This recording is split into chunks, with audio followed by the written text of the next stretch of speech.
11 বছরেও থামেনি মায়ের কান্না। এখনো রাসেলের অপেক্ষায় পরিবার। প্রতিদিনই পরিপাটি করে সন্তানের বিছানা গুছিয়ে রাখেন হতভাগা মা।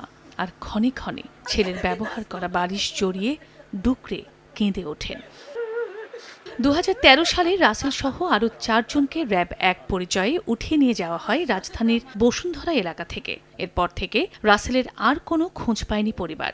র‍্যাব 1 সহ আইনশৃঙ্খলা বাহিনীর বিভিন্ন দফতরে মাসের পর মাস ঘোরাঘুরি করেও হতভাগ্য পিতা জানতে পারেনি আসলে কি ঘটেছে সন্তানের ভাগ্যে। পরিবারের অভিযোগ, তৎকালীন র‍্যাবের গোয়েন্দা প্রধান জিয়াউল আহসানের পা জড়িয়ে সন্তানকে ভিক্ষা চাইলে রাসেলের বাবাকে লাথি দিয়ে অফিস থেকে বের করে দেন তিনি। রাসেলকে ফেরত এবং তার গুমের সঙ্গে যারা জড়িত তাদের প্রত্যেকের দৃষ্টান্তমূলক শাস্তি দাবি পরিবারের। এই গুমের সঙ্গে যারা জড়িত, একবার এক কিসমত হায়াত, মুখলেস মোশাররফ, কর্নেল জিয়াউল আহসান, এমনকি সরকারের সংশ্লিষ্ট যারা আছে, এদেরকে আমি বলবো যে এদের আমি দৃষ্টান্তমূলক শাস্তি আছে গুম পরিবারের পক্ষ থেকে।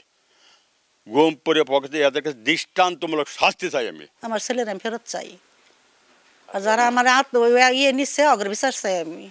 জগন্নাথ বিশ্ববিদ্যালয় ছাত্রদলের তৎকালীন যুগ্ম সাধারণ সম্পাদক রাসেলের অবস্থান নিশ্চিত করতে সরকারের প্রতি দাবি জানান তার বন্ধুরা। রাসেল বেঁচে আছে নাকি তাকে হত্যা করা হয়েছে সে বিষয়ে নিশ্চিত হতে চান স্বজনরা। গত সরকারের আমলে তো বিভিন্ন জায়গায় এইভাবে মিসিং অনেক ঘটনা ঘটেছে, তখন বুঝতে পারলাম যে আসলে ও গুমের শিকার।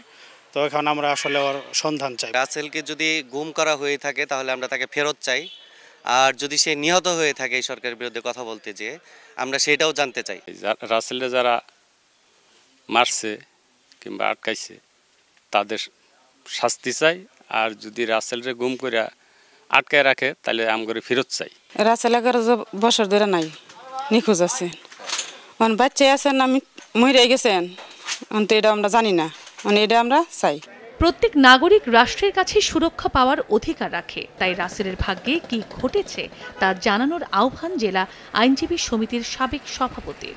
বর্তমান অন্তর্বর্তীকালীন সরকারের কাছে এটাই প্রত্যাশা যে অতি দ্রুত তাকে আয়নাঘরে থাকুক আর যেখানেই থাকুক তাকে তার বিষয়টি পরিষ্কার করা। সে যদি বেঁচে থাকে তাহলে তার পরিবারের কাছে হস্তান্তর করা, জনসম্মুখে নিয়ে আসা। আর যদি সে বেঁচে না থাকে সেটাও নিশ্চিতভাবে রাষ্ট্রকে প্রকাশ করতে, পরিচয় রাষ্ট্রকে তার তথ্য প্রদান করতে।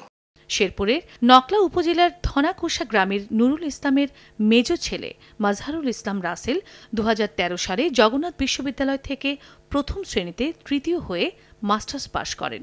পাশাপাশি 34তম বিসিএস প্রিলিমিনারি পরীক্ষায় উত্তীর্ণ হয়ে লিখিত পরীক্ষার জন্য প্রস্তুতি নিচ্ছিলেন তিনি।